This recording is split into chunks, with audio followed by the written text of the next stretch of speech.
السلام علیکم۔ یہ ہے ہسٹوریکل ٹیلز۔ آپ سب سے گزارش ہے کہ میری اس ویڈیو کو لائک اور شیئر کریں اور میرے چینل کو سبسکرائب کریں۔ مجھے سپورٹ کرنے کے لیے آپ سپر تھینکس بھی دے سکتے ہیں اور بائی میاں کافی بھی۔ شکریہ۔ یہودیت قرآن کی روشنی میں، مصنف مولانا سید ابو الاعلیٰ مودودی۔ بسم اللہ الرحمن الرحیم۔ وَلَن تَرْضَ عَنْكَ الْيَهُودُ وَلَا النَّصَارَى حَتَّى تَتَّبِعَ مِلَّتَهُمْ۔ یہودی اور عیسائی تم سے ہرگز راضی نہ ہوں گے جب تک تم ان کے طریقے پر نہ چلنے لگو۔ سورہ البقرہ آیت نمبر 120۔ باب نمبر 3 کا پہلا حصہ، یہود کا بگاڑ اور اس کے نتائج۔ سامعین، باب نمبر 2 کے پہلے حصے میں فصل نمبر 1 اور فصل نمبر 2 پڑھے جائیں گے۔ فصل نمبر 1، یہود کا اخلاقی تنزل اور سیاسی پراگندگی۔ موسوی شریعت جس زمانے میں بھیجی گئی تھی وہ بنی اسرائیل کی ذہنی طفولیت کا زمانہ تھا۔ ان میں کسی گہری اخلاقی تعلیم کو قبول کرنے کی صلاحیت نہیں تھی، اس لیے حضرت موسیٰ علیہ السلام نے ان کو ایک سادہ عقیدہ اور ایک سیدھے سے ضابطۂ اخلاق کی تعلیم دے کر چھوڑ دیا تھا، جس میں اخلاقی فضائل، روحانی پاکیزگی اور ایمانی روح کی بہت کمی تھی۔ چند صدیوں تک بنی اسرائیل اس شریعت کے پابند رہے، مگر بعد کے زمانے میں جب ان کے معاملات نے وسعت اختیار کی تو وہ کمی جو شریعت میں رہ گئی تھی رنگ لانے لگی۔ رفتہ رفتہ بنی اسرائیل کی اخلاقی حالت خراب ہوتی چلی گئی، اور فساد اخلاق کا طبیعی نتیجہ اس محلال قوہ کی شکل میں ظاہر ہوا۔ تفرقہ و تصادم اور اس کے نتائج۔ پہلے ان کی جماعت کا شیرازہ منتشر ہوا، پھر منتشر اجزاء میں باہم تصادم شروع ہوا، اور آخر میں غلامی کی لعنت ان پر مسلط ہو گئی، جس نے انہیں پستی و تنزل کی انتہا کو پہنچا دیا۔ مسیح علیہ السلام کی پیدائش سے 738 برس پہلے اشوریوں نے ان کو مغلوب کیا، اور 2 صدی تک وہ اور ان کے بعد اہل بابل انہیں پیستے رہے۔ پھر 538 قاف میم نے ایرانی آ گئے اور 200 برس تک ان کا دورہ رہا۔ ان کے بعد سکندر اعظم کی قیادت میں یونانیوں نے ان کو مغلوب کیا، اور سکندر کی وفات کے بعد مصر کے بطالسہ یعنی ٹولمیز نے ان کو اپنا حلقہ بگوش بنا لیا۔ اس طرح 1 صدی تک بنی اسرائیل یونانیوں کی غلامی میں رہے۔ پھر 198 قاف میم میں ایک دوسرے یونانی خاندان سلیوکیڈیا نے ان پر اپنی حکومت قائم کر لی اور جبراً ان میں صنم پرستی کو داخل کیا۔ یہودی حکومت کا قیام اور تباہی۔ دوسری صدی قبل مسیح کے وسط میں یہودیوں کو کچھ آزادی کا احساس ہوا، اور انہوں نے بغاوت کر کے ایک آزاد یہودی حکومت قائم کر لی جو تقریباً 80 برس تک زندہ رہی، مگر ان کے اخلاق اس قدر گر چکے تھے کہ جماعت کا شیرازہ بندھنا مشکل تھا۔ اس لیے ان میں پھوٹ پڑی اور انہوں نے خود ہی رومیوں کو اپنے ملک میں آنے کی دعوت دی۔ مسیح علیہ السلام کی پیدائش سے 60 برس پہلے رومیوں نے فلسطین پر حملہ کیا، اور جب مسیح علیہ السلام نے آنکھ کھولی تو ان کی پوری قوم رومیوں کی غلامی میں جکڑی ہوئی تھی۔ 7-8 صدی تک بابل و آشور کے ستارہ پرستوں، ایران کے آتش پرستوں اور یونان و روم کے صنم پرستوں کے ماتحت غلامانہ زندگی بسر کرنے کے باعث اس قوم کے اندر اخلاق، شرافت، دینداری اور انسانیت کا نام و نشان تک باقی نہ رہا۔ بائبل میں یہودیوں کے اخلاقی تنزل کا ریکارڈ۔ خود بائبل کے عہد عتیق میں یہودیوں کے اس اخلاق و روحانی تنزل کی تفصیلات ہم کو بکثرت ملتی ہیں۔ 7ویں صدی قبل مسیح میں یروشلم کے بادشاہ منسی نے اہل بابل کے اثر سے ارض مقدس میں جن گمراہیوں کو رواج دیا، اس کی کیفیت 2 سلاطین باب نمبر 21 میں اس طرح بیان کیا گیا ہے۔ उसने उन ऊंचे मकामों को जिनको उसके बाप हिजकिय्याह ने ढाया था फिर बनाया, और बाल के लिए मज़बेह बनाए, और यसीरत बनाई जैसे शाह इसराइल अखीअब ने किया था, और आसमान की सारी फौज को सजदा करता और उनकी परस्तिश करता था। और उसने खुदावंद की हैकल में, जिसके बाबत खुदावंद ने फरमाया था कि मैं यरूशलेम में अपना नाम रखूंगा, मज़बेह बनाए। और उसने आसमान की सारी फौज के लिए खुदावंद की हैकल के दोनों सहनों में मज़बेह बनाए। और उसने अपने बेटे को आग में चलाया, और वो शगुन निकालता और अफसूं नगरी करता, और जिन्नात के यारों और जादूगरों से ताल्लुक़ रखता था। उसने खुदावंद के आगे उसको गुस्सा दिलाने के लिए बड़ी शरारत की। और उसने यसीरत की खोदी हुई मूरत को, जिसे उसने बनाया था, उस घर में नस्ब किया, जिसकी बाबत खुदावंद ने दाऊद और उसके बेटे सुलेमान से कहा था कि उसी घर में और यरूशलेम में, जिसे मैंने बनी इसराइल के सब कबीलों में से चुन लिया है, मैं अपना नाम अबद तक रखूंगा। होसे नबी का बयान। उस अहद की इखलाकी हालत का होसे नबी ने इस तरह बयान किया है। ए बनी इसराइल, खुदावंद का कलाम सुनो, क्योंकि इस मुल्क के रहने वालों से खुदावंद का झगड़ा है, क्योंकि ये मुल्क रास्ती और शफ़क़त और खुदा शनासी से खाली है। बदज़ुबानी, अहद शिकनी और खून रेज़ी और चोरी और हरामकारी के सिवा और कुछ नहीं होता। वो जुल्म करते हैं और खून पर खून होता है। इसलिए मुल्क मातम करेगा, और उसके तमाम बाशिंदे जंगली जानवरों और हवा के परिंदों समेत नातवा हो जाएंगे। होसे बाब नंबर 4 आयात 1 ता 3। यसिया नबी का बयान। यसिया नबी कहते हैं, तमाम सर बीमार है और दिल बिल्कुल सुस्त है।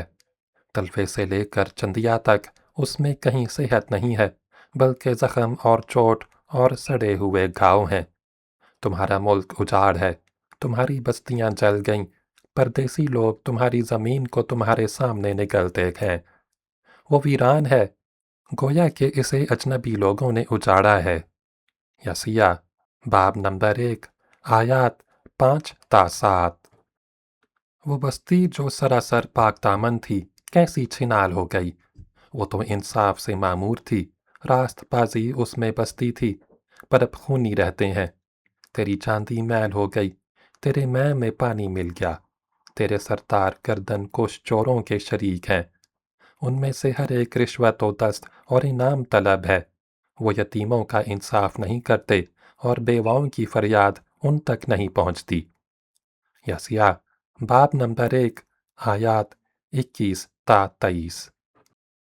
उनके जश्न की महफिलों में बरब्त और बीन और बांसुरी का जोर है, लेकिन वह खुदावंद के काम पर गौर नहीं करते और उसके हाथों की कारीगरी को नहीं देखते। इसलिए मेरी कौम असीरी में मुब्तला हो गई है, क्योंकि वो इल्म नहीं रखती। उनके इज़्ज़त वाले भूखों मरते और अवाम प्यास से खुश्क हुए जाते हैं। इसलिए दोज़ख ने वसअत इख्तियार कर ली है और अपना मुंह बेअंदाज़ा फाड़ दिया है। उनके शान व शौकत वाले और अवाम और तमाम फ़ख्र करने वाले उसमें जा पड़ेंगे। यसिया बाब नंबर 5 आयात 12 ता 14। उन पर वावेला है जो मैं पीने में ज़ोरावर और नशे की चीज़ें मिलाने में ताकतवर हैं, जो रिश्वत की खातिर बदकारों को सादिक ठहराते हैं और सादिकों से उनका हक छीन लेते हैं। सो जिस तरह आग भोसी को खा जाती है और जलता हुआ फौंस बैठ जाता है, उसी तरह उनकी जड़ बोसीदा होगी और उनकी कली गर्द की तरह उड़ जाएगी, क्योंकि उन्होंने रब्बुल अफ़वाज की शरीयत को नाजायज़ ठहराया और इसराइल के कुद्दूस के सुखन को जलील जाना। यसिया बाब नंबर 5 आयात 22 ता 24। मीका नबी का बयान। इसी अहद के एक और नबी हज़रत मीका अलैहिस्सलाम कहते हैं, ए याकूब के सरदारों और बनी इसराइल के काजियों, तुम वो हो जो नेकी से कीना रखते हैं और बदी को प्यार करते हैं, जो लोगों का पोस्त उन पर खींचते हैं और उनकी हड्डियों को तोड़ते हैं और उन्हें टुकड़े टुकड़े करते हैं। मीका बाब नंबर 3 आयात 2 और 3। तुम के अदालत से उदावत रखते हो और सारी रास्ती को उल्टा देते हो। इस बात को सुनो, तुम सहून को खून रेजी से और यरूशलेम को बेइंसाफी से तामीर करते हो। इसके सरदार रिश्वत लेकर अदालत करते हैं और इसके काहिन उजरत लेकर तालीम देते हैं और इसके गैब को नकद लेकर रुमाली करते हैं। निकाह बाब नंबर 3 आयात 9 ता 11। मुतज़किरा बयानात का माहसल। अनबियाए बनी इसराइल के इन अक़वाल से अच्छी तरह मालूम हो जाता है कि उस ज़माने में यहूदियों से शरीयत की असल रूह यानी ईमान, सदाकत, दियानत, अदल, इंसाफ और पाकीज़गी, इखलाक रुखसत हो चुकी थी। हरामखोरी, हिर्सो तमा, जुल्म व जफ़ा और बेहयाई व बदकारी ने सारी कौम को घेर लिया था। उनके हाकिम जालिम, उनके पेशवा रियाकार, उनके सरदार खाइन और उनके ग़ुलाम मासियत पेशा हो गए थे। उन्होंने शरीयत के अल्फाज और ज़ाहिरी रसूम व शायर को असल शरीयत समझ लिया था और उस मानवी हकीकत को फरामोश कर दिया था जो हर शरीयत हक़्क़ा के अहकाम में मकसूद असली होती है। अनबिया की मसाई इस्लाह। इस रोज़ अफ़ज़ूं पस्ती और ज़ाहिर परस्ती को देखकर मसीह अलैहिस्सलाम से बहुत पहले बनी इसराइल के अनबिया इस्लाह की कोशिश कर रहे थे। उन्होंने मवाइज़ नसाइह से उनको ये भूली हुई हकीकत याद दिलानी शुरू कर दी थी कि खुदा महज कुर्बानियों और दुआओं से खुश नहीं होता, बल्कि सदाकत, तरहम और हुस्न मुआमलत से खुश होता है और उसकी मेहरबानी हासिल करने के लिए अफ़ू व दरगुज़र और मोहब्बत व ईसार की ज़रूरत है। चुनांचे बाइबल में अनबिया मुताख़िरीन के ऐसे नसाए हमको बकसरत मिलते हैं। यसिया नबी फरमाते हैं, खुदावंद फरमाता है, तुम्हारे ज़बीहों की कसरत से मुझे क्या काम। मैं मेंढों की सूखती कुर्बानियों और फरबा बिछड़ों की चर्बी से सैर हो चुका हूँ। मैं बैलों और भेड़ों और बकरियों का लहू नहीं चाहता। अब मेरे सामने झूठे नजराने मत लाओ। लोबान से मुझे नफ़रत है और नौचुंदी और सबत और जमाते ईद से भी, क्योंकि मैं ईद और बेदीनी दोनों को बर्दाश्त नहीं कर सकता। मेरा जी तुम्हारी नौचुंदियों और तुम्हारी ईदों से बेजार है। वो मुझ पर वबाल हैं, मैं उनके उठाने से थक गया। जब तुम अपने हाथ फैलाओगे मैं तुमसे एराज़ करूँगा। जब तुम दुआओं पर दुआएं मांगोगे तो मैं ना सुनूँगा, क्योंकि तुम्हारे हाथ तो लहू से भरे हुए हैं। अपने तईं धोकर पाक करो। अपने बुरे कामों को मेरे सामने से दूर रखो। बदकारी से बाज आओ, नेकोकारी सीखो, इंसाफ के पैरू बनो, मजलूमों की मदद करो, यतीमों की फरियाद सुनो, बेवा औरतों के हामी बनो।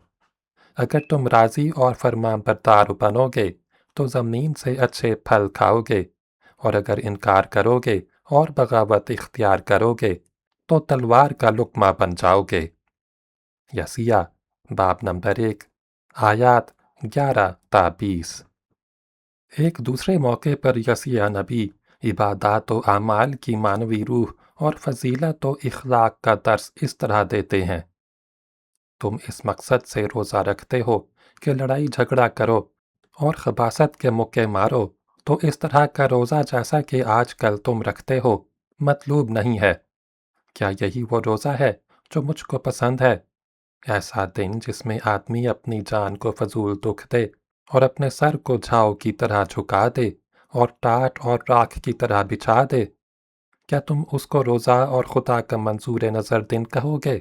क्या वो रोज़ा जो मैं चाहता हूँ ये नहीं है कि जुल्म की जंजीरें तोड़ी जाएं, जुए के बंधन खोले जाएं, मजलूमों को आज़ाद किया जाए, बल्कि हर एक जुए को तोड़ डाला जाए।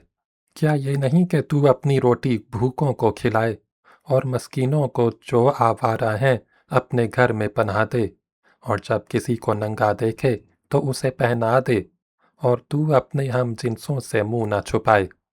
अगर तू अपने दिल को भूखे की तरफ माइल करे और आजुर्दा दिल को सैर करे तो तेरा नूर तारीकी में तुलू करेगा اور تیری تیرگی نصف النہار کی طرح چمک اٹھے گی۔ یسیہ باب نمبر 58 آیات 4 تا 10۔ ایک اور نبی حضرت میکا علیہ السلام اسی روحانی تعلیم کی اس طرح تجدید کرتے ہیں: میں کیا لے کر خداوند کے حضور میں جاؤں گا؟ کیوں کر خدا تعالیٰ کو سجدہ کروں؟ کیوں سختنی قربانیاں اور ایک سالہ بچڑوں کو لے کر اس کے آگے جاؤں گا؟ کیا خداوند ہزاروں مینڈھوں سے یا تیل کی 10,000 نہروں سے خوش ہوگا؟ کیا میں اپنے پہلونٹے کو اپنے گناہ کے عوض، اپنے پیٹ کے پھل کو اپنی روح کی خطا کے عوض دے سکوں گا؟ نہیں اے انسان، اس نے تجھے وہ راہ دکھا دی ہے جو نیک ہے۔ خداوند تجھ سے اس کے سوا اور کیا چاہتا ہے کہ تو انصاف کرے، رحم دلی کو پیار کرے اور اپنے خود کے ساتھ فروتنی سے پیش آئے۔ میکا باب نمبر 6 آیات 6 تا 8۔ یہ تعلیم 7 صدیوں تک بہرے کانوں سے ٹکرا کر واپس آتی رہی۔ بنی اسرائیل کی حالت روز بروز بگڑتی چلی گئی۔ ان میں جو اخلاقی مقاصد جڑ پکڑ گئے تھے، انہیں دور کرنے کے لیے ایک زیادہ طاقت اور مسلح کی ضرورت تھی۔ اس لیے اللہ تعالیٰ نے حضرت مسیح علیہ السلام کو مبعوث فرمایا، اور انہوں نے اسی میکا اور یسیہ والی تعلیم کو نئے جوش اور نئی روح کے ساتھ پیش کیا۔ انبیاء سائقین کی طرح ان کی تعلیم بھی شریعت موسویہ کو منسوخ کرنے اور اس کی جگہ کوئی الگ مذہب قائم کرنے کے لیے نہیں تھی، بلکہ اس کا مقصد صرف اس کمی کو پورا کرنا تھا جو موسوی شریعت میں باقی رہ گئی تھی، اور اس اخلاقی فضیلت کی روح کو ملت یہود میں پھونکنا تھا جس کی وہ ضرورت مند تھی۔ اس وقت یہودی اخلاق میں راست بازی، دیانت، حلم، عفو، زہد، قناعت، سیر چشمی، خدا ترسی، رحم، فروتنی اور ایثار کی کمی تھی۔ وہ حد سے زیادہ طمع، دنیا پرست، بند و غرض اور وفی الطبع ہو گئے تھے۔ ان میں دینداری کی روح باقی نہ رہی تھی جو انسانیت کی جان ہے۔ فصل نمبر 2 انبیاء کی مسلسل تنبیہات، تنبیہ جو بار بار کی جاتی رہی۔ وَإِذْ تَأَذَّنَّ رَبُّكَ لَيَبْعَثَنَّ عَلَيْهِمْ إِلَى يَوْمِ الْقِيَامَةِ مَن يَسُومُهُمْ سُوءَ الْعَذَابِ، یعنی اور یاد کرو جب کہ تمہارے رب نے اعلان کر دیا کہ وہ قیامت تک برابر ایسے لوگ بنی اسرائیل پر مسلط کرتا رہے گا جو ان کو بدترین عذاب دیں گے۔ سورہ الاعراف آیت نمبر 167۔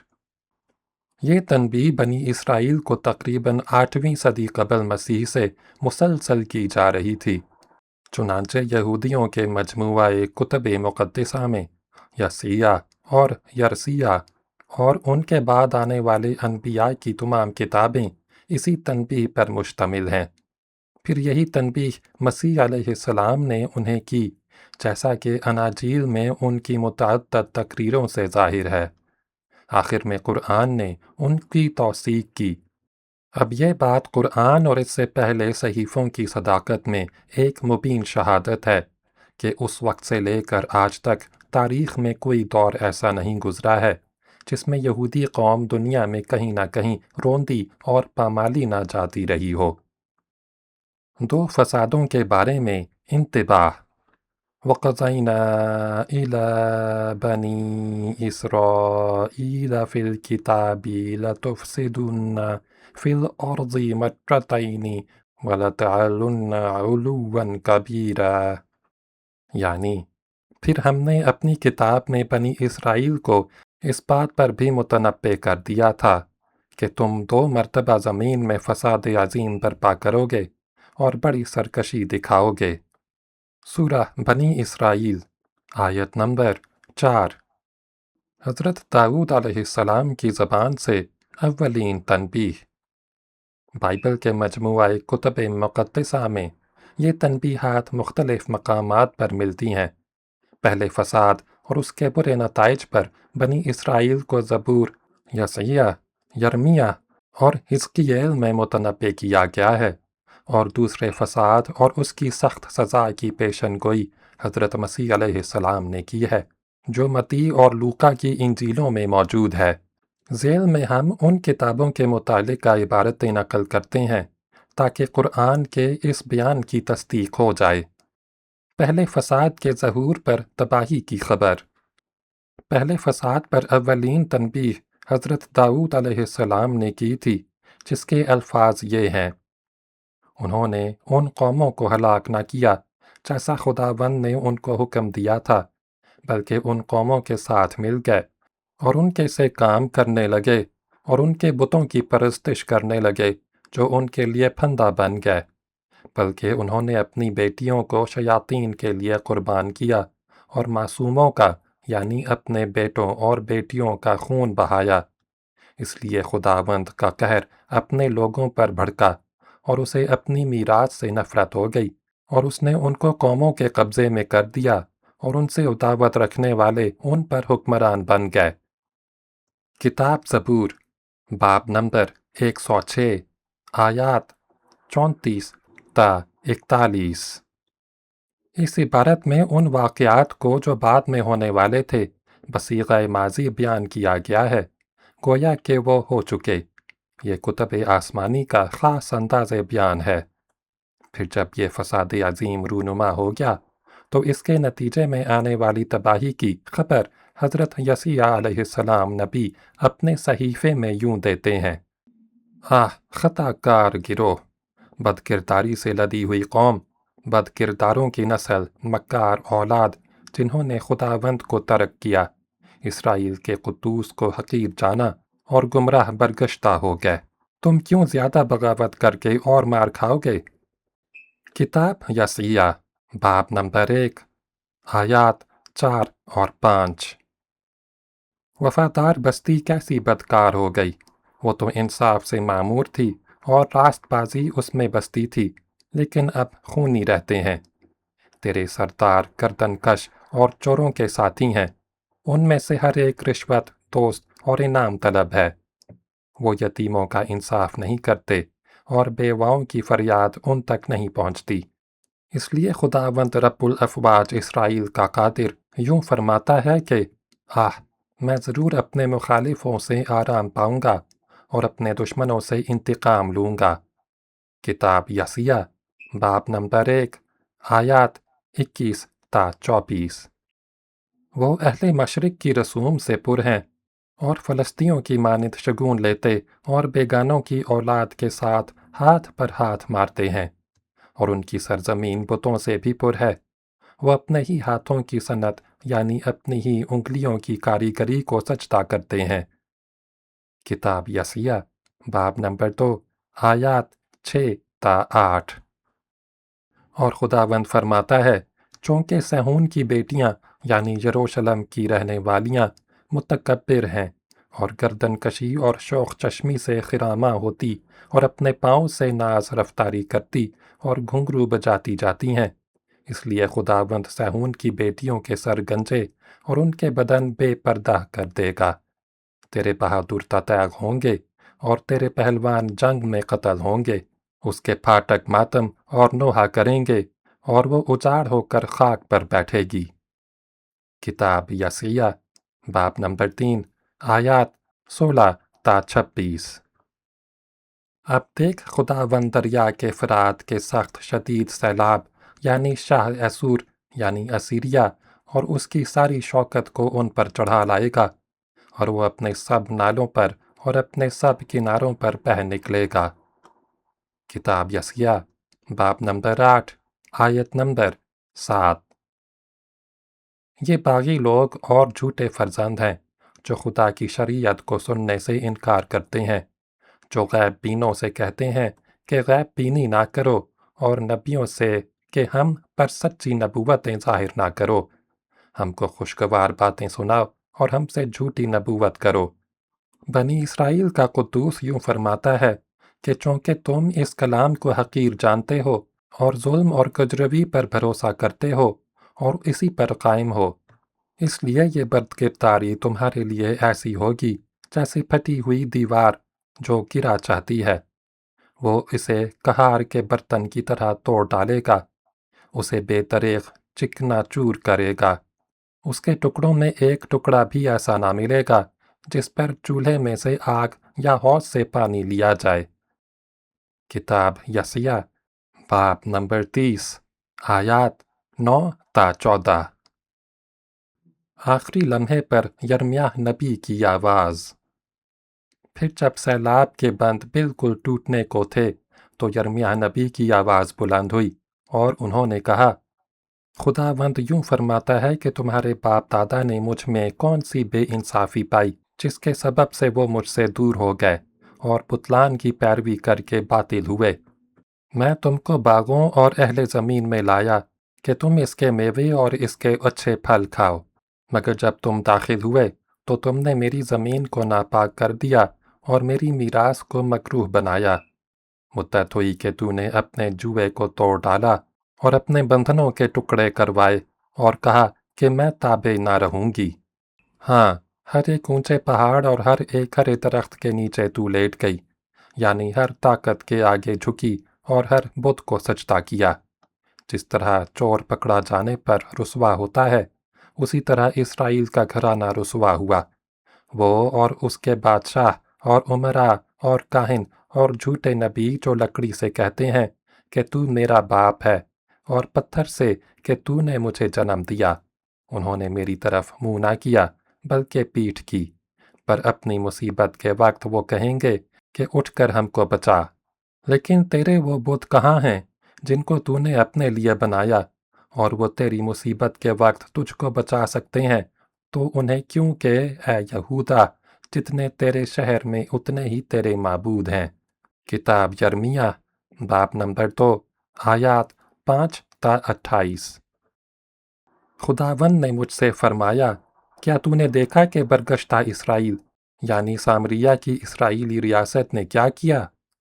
वो हर एक ऊंचे पहाड़ पर और हर एक दरख्त के नीचे गई और वहाँ बदकारी यानी बुत परस्ती की। और उसकी बेवफा बहन यहूदा यानी यरूशलेम की यहूदी रियासत ने ये हाल देखा।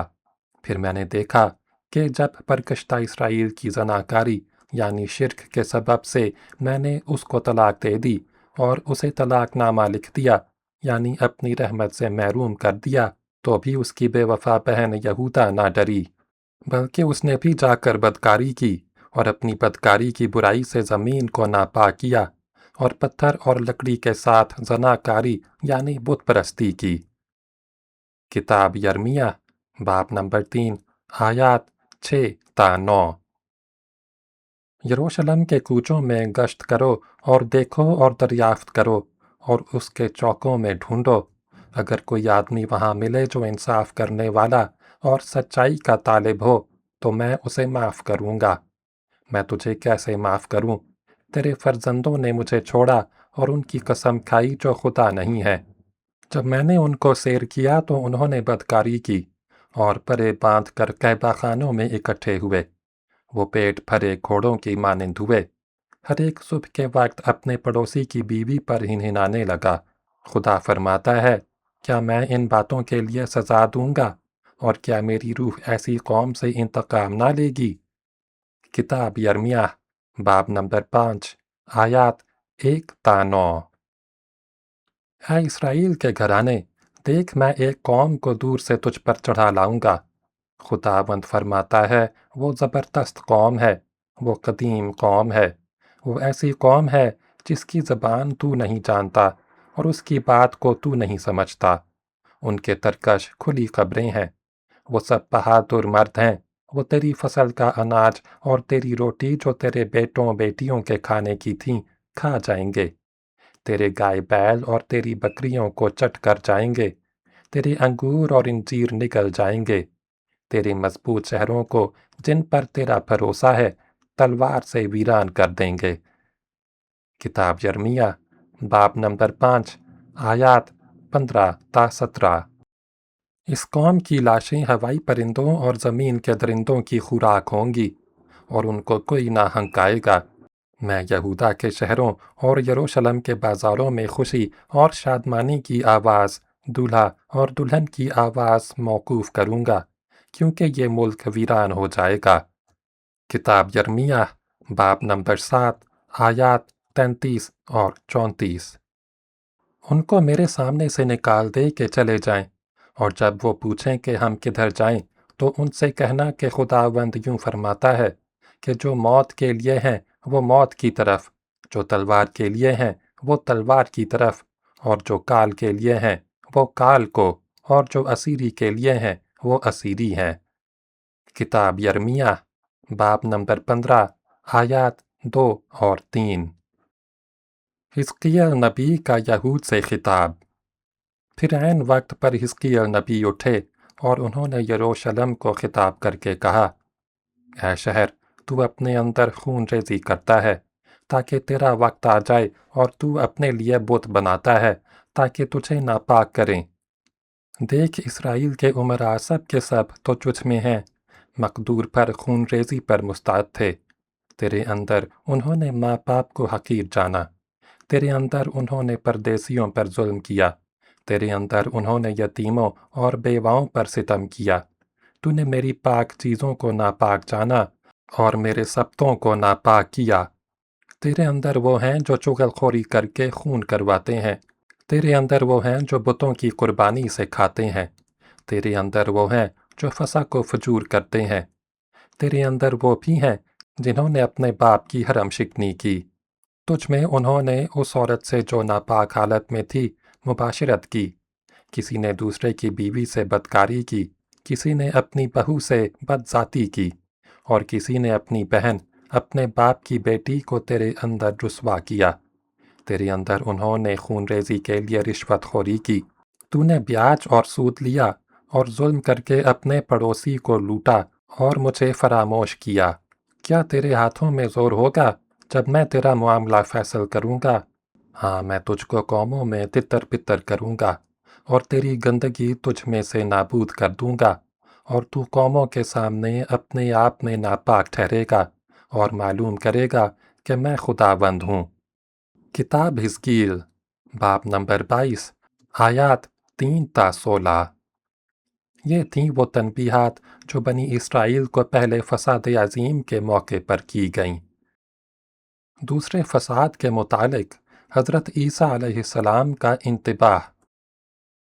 फिर दूसरे फसाद अजीम और इसके हौलनाक नताइज पर हज़रत मसीह अलैहिस्सलाम ने उनको ख़बरदार किया।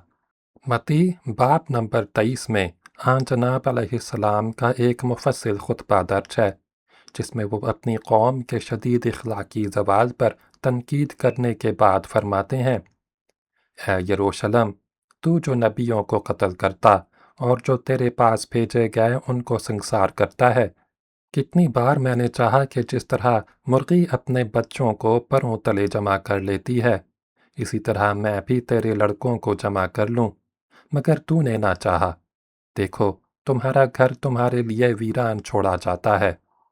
किताब मती बाब 23 आयात 37 और 38। मैं तुमसे सच कहता हूँ कि यहाँ किसी पत्थर पर पत्थर बाकी ना रहेगा जो गिराया ना जाएगा। किताब मती बाब नंबर 24 आयत नंबर 2। फिर जब रूमी हुकूमत के अहलकार हज़रत मसीह अलैहिस्सलाम को सलेब देने के लिए जा रहे थे, और लोगों की एक भीड़ जिसमें औरतें भी थीं रोती पीटती उनके पीछे जा रही थीं, तो उन्होंने आखिरी खिताब करते हुए मजमे से फरमाया, यरूशलेम की बेटियों, मेरे लिए ना रो, बल्कि अपने लिए और अपने बच्चों के लिए रो, क्योंकि देखो, वो दिन आते हैं जब कहेंगे कि मुबारक हैं वो बांझें और वो पेट जो ना जने, और वो छातियाँ जिन्होंने दूध ना पिलाया। उस वक्त वो पहाड़ों से कहना शुरू करेंगे कि हम पर गिर पड़ो, और टीलों से कि हमें छुपा लो। किताब लूका बाब नंबर 23 आयात 28 ता 30। सामईन, यहाँ बाब नंबर 3 के पहले हिस्से का इख्तिताम होता है। बाब नंबर 3 के दूसरे और आखिरी हिस्से को सुनने के लिए डिस्क्रिप्शन में दिए गए लिंक पर क्लिक करें। पूरी ऑडियो बुक सुनने के लिए डिस्क्रिप्शन में दिए गए प्लेलिस्ट के लिंक पर क्लिक करें। शुक्रिया।